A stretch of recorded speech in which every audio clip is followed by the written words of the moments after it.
আসসালামু আলাইকুম ওরহমতুল্লাহি ওবরাকাতুহ। হামিদা ও মুসাল্লিয়ান আম্মা বাদ। সম্মানিত দর্শক, নিয়ামত এমন একটি বস্তু, যেই বস্তুর গুরুত্ব অনেক কম মানুষ বুঝে।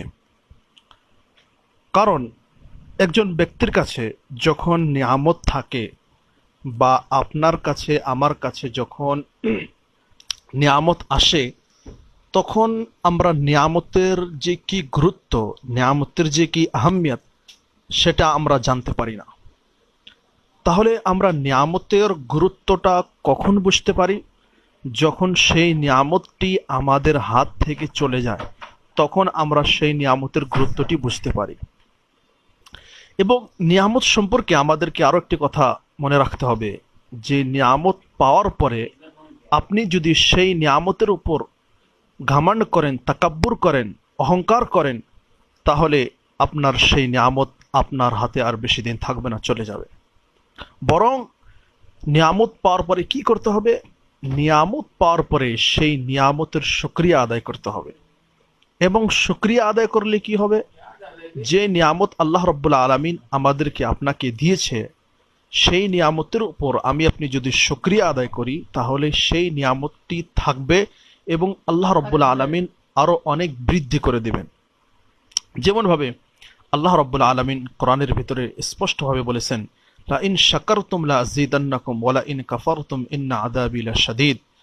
যে তোমরা যদি শুকরিয়া আদায় করো, তোমরা যদি শুকরগুজার হও আমার নিয়ামতের, লা আযীদান্নাকুম, অবশ্যই অবশ্যই তোমাদেরকে আরো বেশি করে দিব।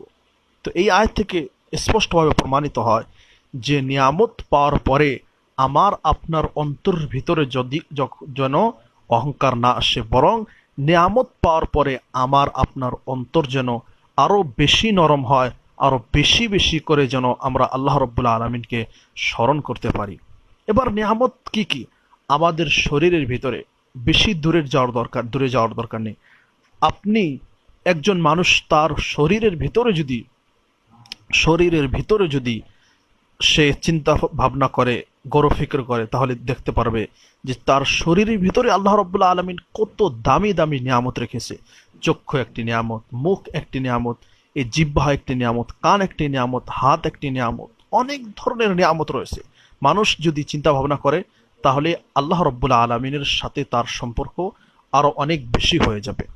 এজন্য আমরা আল্লাহ রাব্বুল আলামিনের কাছে দোয়া করি, হে আল্লাহ, তুমি আমাদের উপর যে নিয়ামতগুলো রয়েছে, সেই নিয়ামতের গুরুত্বগুলো বোঝার তৌফিক দান করো। আমিন। ওয়া আখিরু দাওয়ানা আলহামদুলিল্লাহি রাব্বিল আলামিন। আসসালামু আলাইকুম ওয়া রাহমাতুল্লাহি ওয়া বারাকাতুহু।